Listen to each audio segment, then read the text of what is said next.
It's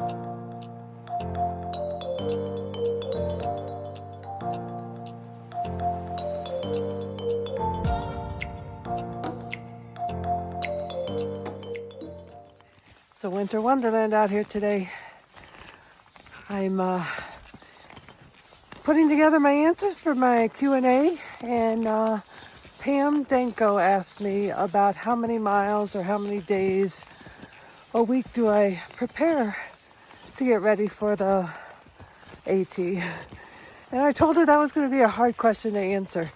And the reason it was hard is because I love physical activity. I don't have a set schedule. I used to run, or I call it jogging, because I'm not very fast. I always like to jog, but I did cut back on that as I got closer to the AT start date in 2020, just to save my knees. So I have a whole slew of videos on trying to prepare, getting my breathing under control. That was what the jogging was for. And while I was working, I did do a stretch and tone class, which I taught at work once a week. And then as I got closer, I was adding some weight training with it. Some of the other things I did was really, as I got closer to the start, is definitely getting out there and hike. We have a ton of hills in our area, and just going up of those really get my breathing going. And then every now and then I would put my pack on and do the same thing. So 2021 prep. Again, I don't have a set schedule. I want to do a little bit more stretching than what I'm doing. So I'm trying to work that in. Today, I'm actually out cross-country skiing. I like to mix it up. I do the cross-country skiing now that we just got 1.5 feet of snow. And when I'm not doing this during the winter months, I'll definitely be walking. I've been walking my dogs at least 3 miles when we go out, if not more. And I do that probably 4 days a week, and the other days I just walk my own dog. So, Pam, I couldn't give you a straight answer just because it's such a varied preparation.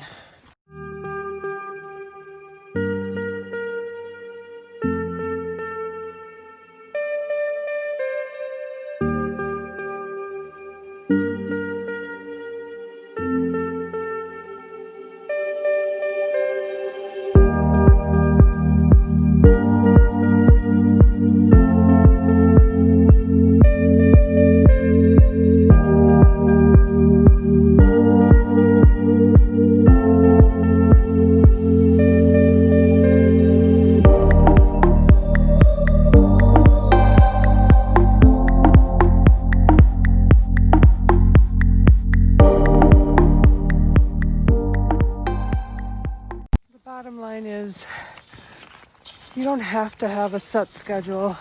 The idea is that you're getting out there and you're exercising every day if you can. So whether it's biking, which I love to do, hiking, walking, jogging, cross-country skiing, any activity that gets you out can get your heart up, heart rate up, and use your muscles. That's my advice. Decided to take my dog out for a walk. I have to be careful because it's very icy. But I thought it would be a good time to answer another question. And these questions are related to food. I thought the exercise question was a good lead into food, because you are definitely burning calories when you are on the trail. And food is the only way to stay on top of that. I did a quick check on the number of steps I did while I was on trail, and when I was hiking, 90% of the time I was on the trail hiking, I was putting in more than 20,000 steps a day. 57% of the time I was putting in more than 30,000 steps. And then there was even 12% of the time when I put in over 40,000 steps in a day. So you can imagine those longer steps were related to days that I put longer days on the trail. But it just goes to show you, you are burning a ton of calories. And when it comes to food, that is not my favorite thing to deal with. But let's get to the questions and who asked what. So the first food-related question came from Gypsy Girl, and she was asking basically if I was going to change up any of my food choices or my cooking techniques, basically, like to go stoveless. To answer that, I definitely have gone stoveless. Bottom line is, I hate to deal with food and the cleanup. It's really crazy. When I was preparing for the AT and did the shakedown hike, Terry was in charge of food, and that was a reason that she was in charge, because I hate dealing with food. What do you got for us tonight, Terry? Chicken with orzo pasta, Alfredo sauce, and mushrooms. And of course, I had to throw in a little spinach. Mountain Wanderer asked how my food evolved over time, my food choices. Started out the shakedown hike, Terry was there, and she was doing all the cooking and preparing of the meals and planning for them. And we had, it wasn't dehydrated, but it was food that you just put in water. Maybe it is called dehydrated. That tells you how much I know about food. Anyway, you just put it in water and it's hot, and you then eat it after it soaks for a little bit.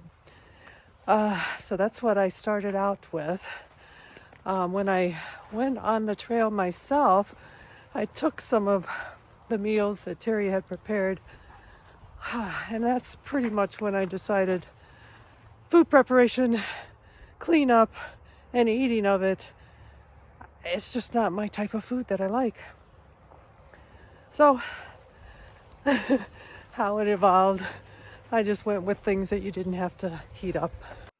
I tried an MRE. The packet did not heat up very well.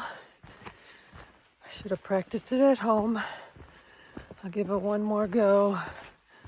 I got 2 more MREs, so I had to eat it kind of cold, which was not that great. It was a cheese tortellini.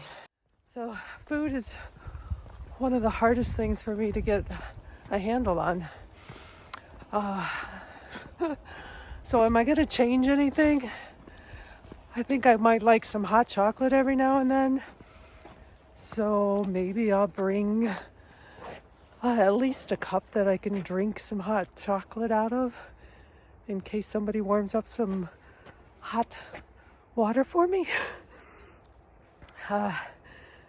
I know that it's going to be cold initially, so maybe it makes sense to bring a stove, but hopefully those that I'm hiking with have theirs. And every now and then I can use it. So my choice of food, it really is not to do any cooking. I have not thought about doing the cold soak because it still gets back to cleaning up and the time it takes. So, bottom line, the type of food I've got and will probably stick with is peanut butter, bagels, cheese, cereal, beef stick, cream cheese that you can put on bagels, tortillas, Fritos, that kind of stuff. So I'm sure that's a disappointment to many, but I really can't stand dealing with the food. The last question related to food comes from my brother-in-law, Rob Ches, and he was asking what the cooking challenges and selections were throughout my hike. We already talked a little bit about the challenges. There was one time that the fuel canister didn't work, and we ended up having to utilize a real fire to heat up the dinner. That was up on the long trail when I was hiking with Terry and Abigail. But challenges sometimes is getting what you really want. I like to have hard-boiled eggs, so those only last a short period of time, and sometimes you can't find them in the stores that you're in. The other is, one time I was at Walmart, and this was a couple of times I was looking for graham crackers, and couldn't get the plain old graham crackers.